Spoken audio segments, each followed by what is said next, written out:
నమస్కారం. నా పేరు డాక్టర్ షగుఫ్తా. నేను న్యాచురోపతి డాక్టర్‌ని. ఈ నరాలలో తిమ్మిరి, పిక్కలు పట్టేయడము, బ్యాక్ పెయిన్స్ రావడము అసలు ఇవన్నీ ఎందుకొస్తున్నాయి? యంగ్‌స్టర్స్‌లో ఎందుకొస్తున్నాయి మరీ విపరీతంగా?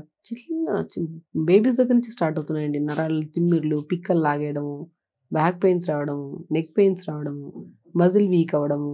ఎక్కడైనా పిల్లలు స్కూల్‌లో ఏదైనా గేమ్ ఆడారనుకోండి, ఏదైనా ఫుట్‌బాల్ గాని, క్రికెట్ గాని ఏదైనా ఇప్పుడు నరం పట్టేసిందనుకోండి, అది రిలీజ్ అవ్వడానికి 2, 3 మంత్స్ పడుతుంది పిల్లలకి. పిల్లల్లో ఈ నరాలు అసలు మనం ఇంతకుముందు చిన్న పిల్లలుగా ఉన్నప్పుడు ఎన్ని గేమ్స్ ఆడేవాళ్ళం. ఇంత రఫ్ అండ్ టఫ్‌గా కబాడీస్ ఆడేవాళ్ళము, ఖోఖో ఆడేవాళ్ళము, పరిగెత్తేవాళ్ళం. ఎన్ని రకాల గేమ్స్. మనకప్పుడు ఎందుకు ప్రాబ్లమ్స్ లేవు. ఇప్పుడు ఈ పిల్లల్లో ఎందుకు ఈ ప్రాబ్లమ్స్ వస్తున్నాయి? అసలు మెయిన్ రీజన్ ఏంటి? పిల్లల్లో ప్రత్యేకంగా పిల్లల విషయంకొస్తే ఎందుకు ఎక్కువ ఆడలేకపోతున్నారు పిల్లలు? యాక్టివ్‌గా ఎందుకు ఉండలేకపోతున్నారు? ఏ చిన్న ఇబ్బందొచ్చినా తొందరగా ఎందుకు సిక్ అవుతున్నారు? వీళ్ళలో ఏదైనా రీజన్ ఉందా? డెఫినిట్‌గా రీజన్ ఉందండి. డి విటమిన్ డెఫిషియన్సీ చాలా చాలా చాలా పిల్లల్లో ఉంది. డి విటమిన్ డెఫిషియన్సీ ప్రతి పిల్లల్లో ఉంటుంది ఈ మధ్య కాలంలో. ఎందుకంటే ఎండ ఒకటే కాదు. ఎండతో పాటు ఫుడ్ కూడా చాలా ఇంపార్టెంట్. ఎండలో ఖచ్చితంగా డి విటమిన్ మంచిగుంటది. ఫుడ్ విషయానికి కూడా వస్తే నేను చాలా మందికి చెప్తుంటాను. ఆకుకూరలు బాగా పెట్టండి. మునగాకు బాగా పెట్టండి. బచ్చల కూర బాగా పెట్టండి. పొనగంటి కూర బాగా పెట్టండి. మెంతులు, పాలకూర ఇవన్నీ రెగ్యులర్‌గా ఇవ్వండి. మష్రూమ్స్ మంచిగా పసుపు వాటర్‌లో కడిగేసి మంచిగా ఎండబెట్టేసి పౌడర్ చేసేసుకొని ప్రతి కూరలో ఎయండి.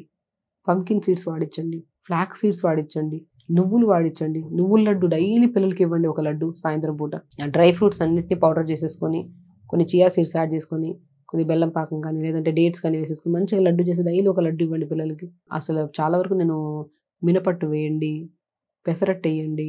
ఎంత న్యూట్రిషన్ అండి. ఇంత న్యూట్రిషన్ పెట్టుకొని మనం పిల్లలకి బ్రెడ్ తినిపించడము, ఆ! ఇంకా ఎన్ని రకాలు చాక్లెట్స్ తినిపించడం, కేక్స్ తినిపించడము, పెప్సీలు తాగిచ్చడం ఎందుకు పాడవ్వదు చెప్పండి పిల్లల ఆరోగ్యం.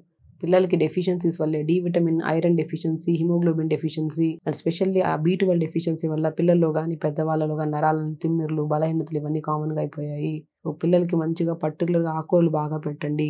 వెజిటబుల్స్ బాగా పెట్టండి. జంక్ ఫుడ్స్‌కి దూరంగా ఉంచండి.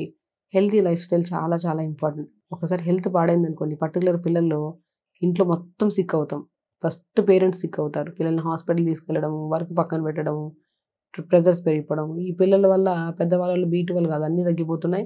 స్ట్రెస్ పెరిగిపోతుంది. బీపీలు, షుగర్‌లొస్తున్నాయి. కాబట్టి చాలా వరకు మనం పిల్లల్లో ప్రత్యేకంగా 6 మంత్స్‌కి ఒకసారైనా సరే డి విటమిన్, బి12 టెస్ట్ చేయించుకోవాలి. అసలు చేయించాల్సిన అవసరం కూడా లేదు. బాడీయే తెలియజేస్తది. నొప్పులు రావడం, బలహీనత, తిమ్మిర్లు పట్టడం ఇవన్నీ కనపడుతున్నాయంటే డెఫిషియన్సీస్ ఉన్నట్టే. మనం టెస్ట్‌లకి కూడా వెళ్ళాల్సిన అవసరం లేదు. ఆ డెఫిషియన్సీస్ ఉన్నప్పుడు మనం ఏం చేస్తున్నాం? నట్స్ పెట్టండి బాగా. డ్రై ఫ్రూట్ లడ్డు పెట్టండి పిల్లలకి. Flax seeds, walnuts, chia seeds అద్భుతంగా ఉంటాయి ఇవన్నీ. ఇప్పుడు మోర్ ప్రాపర్టీస్ మినుముల దోస ఎయండి ఒకరోజు. పెసరట్టేయండి ఒకరోజు. రెగ్యులర్ అల్లం నీళ్ళలో ఏసుకొని మరిగించి తాగిచ్చండి. అల్లం వాటర్ అసలు పిల్లలకి ఇవ్వడం వల్ల డెఫిషియన్సీస్ అస్సలుండవు. మనం తినే ఫుడ్ ప్రాపర్‌గా డైజెషన్ అవ్వట్లేదు. డైజెషన్ కాకపోవడం వల్ల బ్లడ్ హెల్తీగా లేదు.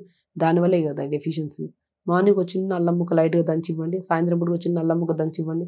అసలు డెఫిషియన్సీసే రావు పిల్లలకి. అసలు జంక్ ఫుడ్స్ క్రేవింగ్ కూడా చాలా వరకు కంట్రోల్‌లోకి వచ్చేస్తది. పెద్దవాళ్ళలో గాని, పిల్లల్లో గాని నరాలలో తిమ్మిర్లు గాని, నరాలలో బలహీనత ఉన్నా, జుట్టు రాలిపోతున్నా, స్కిన్ పాడైపోతున్నా, వీళ్ళు ఏమన్నా సరే ఫస్ట్ ఇవన్నీ ఉంటే ఫస్ట్ మనం చేయించుకోవాల్సింది ఏంటంటే బి12, డి విటమిన్, ఐరన్ టెస్ట్ చేయించుకోవాలి.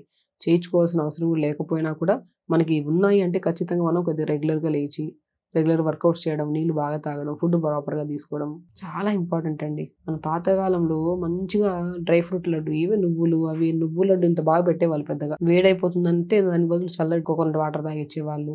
అంటే ఏదో ఒకటి ఇచ్చేవాళ్ళు. రాగి ముద్ద పెట్టేవాళ్ళు. రాగి ముద్ద ఎంత మంచిదండి. ఏ డెఫిషియన్సీస్ రావు. మంచిగా రాగి ముద్దలో బబ్బర్లేసుకొని కర్రీ చేసుకొని మంచిగా రాగి ముద్ద విత్ బబ్బర్లు కర్రీ గానీ, ఆకుకూర పప్పు ఏసుకొని తినడం గానీ, మంచిగా సొరకాయ, బీరకాయ కర్రీ చేసుకొని తినడం గానీ, మంచిగా మధ్యాహ్నం పూట రాగి సంగటి గానీ, రాగి దోస గానీ, రాగితో అట్టేయడం గానీ, ఇలా సింపుల్ ఇలాంటివి చేస్తే ఎందుకుంటదండి. తోటకూర విత్తనాలు గూడా అద్భుతంగా పనిచేస్తాయి. డెఫిషియన్సీస్ రావు. తోటకూర విత్తనాలు అంటే ఎర్ర తోటకూర అంటారు. అవి చిన్న చిన్నగా ఉంటాయి విత్తనాలు గసగసాల్లాగా.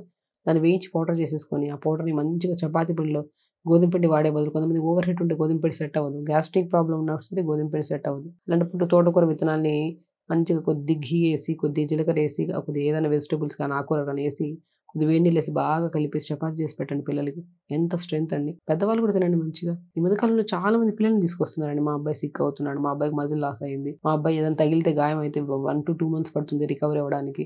ఇవన్నీ కంప్లెయింట్స్ వింటున్నాం మనం కాబట్టి చెప్తున్నాను. ఏ కంప్లెయింట్స్ ఉండొద్దు. హెల్తీగా లైఫ్ స్టైల్ లీడ్ చేయాలండి పిల్లలకి. డైలీ మార్నింగ్ వర్కౌట్, మంచిగా ఆవు పాలు దొరికితే హ్యాపీగా ఆవు పాలలో డేట్స్ ఏసేసి, ఒక బనానా ఏసేసి స్మూతీ చేసి ఇవ్వండి. రెగ్యులర్ లడ్డు పెట్టండి. అండ్ బ్రేక్‌ఫాస్ట్ టైమ్‌కి బ్రేక్‌ఫాస్ట్, లంచ్ టైమ్‌కి లంచ్, డిన్నర్ టైమ్‌కి డిన్నర్ ఇవ్వండి. హెల్తీ లైఫ్ స్టైల్‌ని లీడ్ చేస్తే ఏ సమస్య ఉండదు. ఖచ్చితంగా చేయండి. హెల్తీగా ఉండండి. హ్యాపీగా ఉండండి. నమస్కారం.